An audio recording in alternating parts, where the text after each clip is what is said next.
Ignacio, thank you for sponsoring Journal House. Thank you for being here today. I'm a longtime fan of what you've done at Iberdrola.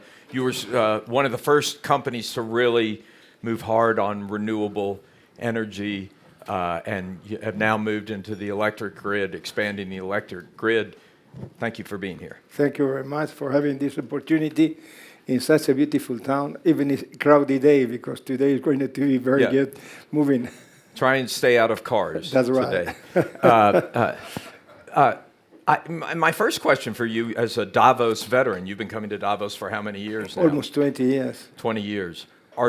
Does it bother you that sustainability, which is what you've been talking about for 20 years, is off the agenda in Davos this year? Not at all. I think we've been predicating for years the need of transforming the way how we produce, how generate, how distribute, and how store electricity. And I think in this moment, in the mind of everybody, it's clear that there are certain sources for covering the growing demand of electricity, which are absolutely crucial. And these are renewables. Renewables are not any longer an exotic way of power generating.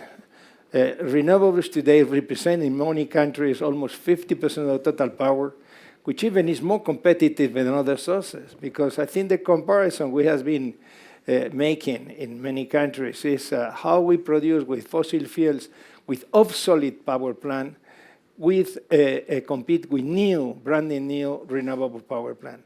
And now we are seeing that this old-fashioned traditional fossil fuel power plant are at the end of their lives, and they need to be already build new ones. And that means they have to pay a very high cost, capex, so very high investment, even higher than those ones which you have to make for making renewables.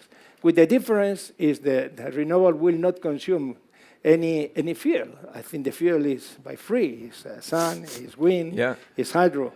And another one, they have to consume some fuel, which is gas, oil, or whatever, coal. So it doesn't bother you that sustainability is not on the official agenda of Davos because businesses are just moving in that direction anyway? I think Davos always is, sustainability was, the ambition here was all-time competitiveness, how to do the things in the most competitive manner. And sustainability, the use of certain technologies for power generation, is demonstrating that it's more efficient and more competitive than others. And I think that is a reality. You've won. Well, no, well, I think we put common sense, and I think in the work we had been done by engineers, an engineer has already sense.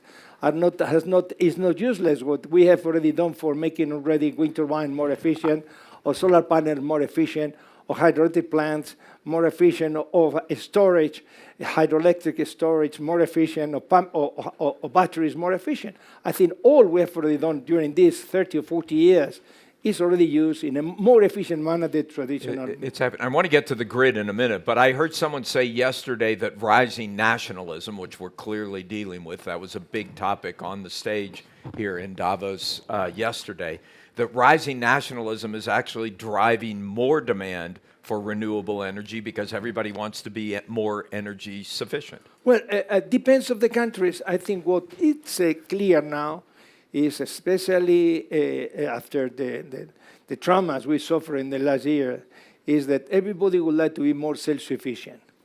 I remember last year in a panel in London organized by the Prime Minister with the President of the European Commission and the Director of the International Agency, that British Prime Minister mentioned a word which I not registered, that energy security means national security. So this dilemma is already clear. And the countries, how they secure their national security, it depends. If they have already a lot of wind with wind, they have a lot of gas with gas, if they have a lot of sun with sun, depends. I think it's not one against another. All are needed. Yeah. So, and for securing this energy security, I used all resources they have available. Nuclear power plant. For years, we've been already decommissioned, and now people are saying, why we are decommissioning those ones? Why we are not continue expanding life of this nuclear power plant has demonstrated to be very efficient. But a big focus of conversations in past years at Davos was reaching net zero and when we were going to reach net zero. Now we've had all these new demands for energy come online, partly because of the invasion of Ukraine first, and then because of data centers. Where are we on reaching net zero today? So I think we are moving in a very positive manner. So I think in the mind of the people, then we cannot continue polluting with no limit is in the mind of everybody. I think it's not any longer in the political debate because everybody accepts it. That if there are ways to make the things in different way, we have to do it in different way. So I think the target that we fix for, in the case of Europe, for 2030, the Fit for 55, the reduction of 55 emission, I think if I'm not wrong, I think we are in the range of 39, 40. So we are on the way of making that one. So, but for me, more important than the target of decarbonization is the target of self-sufficient and the consequences of decarbonization. In the case of Europe, we have not oil, we have not gas, we have little coal and not very competitive coal. So how we can achieve our self-sufficient using our natural resources? And the consequence is a consequence of using our natural resources, which is wind, which is sun, which is hydro. So we are achieving this target You're of 50. I was commenting many times to the Ursula von Leyen, why instead of calling the Fit for 55, you are not calling Fit for self-sufficiency, which I think the consequence is the same one. You decarbonize, but it's easier the people understand that what we are looking for is how Europe can be less dependent of imports of materials for cooling and heating our homes. So we only have a little time, and I want to make sure you have the opportunity to talk about what you're doing in building out the grid, because I know that's become an increasingly big part of your business and is an important part of what you're doing in the United States, Avangrid in the U.S. Explain what you're doing in that area. Well, this year, our company celebrate our 125th anniversary. Congratulations. Sorry, that is European side. The American side, we are celebrating our 168th anniversary. Wow. Which was our Rochester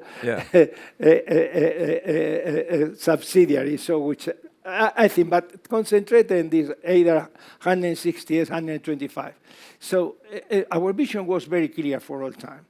We need power. We need power to be as much efficient as possible. That's why from the very beginning, our company was already hydroelectric, and we've been moving to other technologies during the time. And now we are concentrating in solar, in wind, in nuclear, in hydro. So, but I think we've been using all those ones. But behind this production, we need already the grid for taking this electricity to the homes, and we need already to power the home to have enough power for the services they require. And we are seeing today that probably in the last 50 or 60 years, most of the inventions are electricals. So the electricity demand in most countries is increasing and increasing and increasing. The expectation for 2035 is probably the electricity demand worldwide is going to increase something like 50, 60, 70%. So what that means, but it's not enough, this demand is there, but I think we need already a grid. We was not designed for such a demand to power this grid and to expand this grid for taking not only the electricity from the power plant, we now are more distributed into the centers of consumption, but as well to reinforce in the center of consumption for the new uses. Artificial intelligence is a huge demand. I were commenting with somebody about a center we are making close to Madrid. I think only that one is going to, one center, which is not very big, but is going to consume 1.5 terawatt hours. Yeah. So which is a huge amount of electricity, only one. So, but same thing, if we decide, as many countries are deciding, to change the boilers for heat pumps, so the demand is immense. Yeah. Because how about in the U.S.? Well, in the U.S., our presence is concentrated. We are in 23 states, but most of our business, 80% of our business, is related with networks. In the state of New York, where we own 2 licenses, New York Gas and Electricity Grid, and Rochester Gas and Electricity. We are in Maine, Central Maine Power. We are already in Connecticut. We have You're bringing power in from we take Canada power- as well, No, right? we just completed the connection. I don't from know how Canada. that's going to be affected by the exchanges between... 10% of the electricity of Massachusetts is going to flow thanks of our grid, which is going to generate much cheaper electricity for the citizens of Massachusetts. Ignacio, as I said, I've long been a fan. Very impressive what you're doing. Thank you for taking some time this morning to I'm tell very us more pleased. about I'm it. very pleased. Thank you very much. Thank you.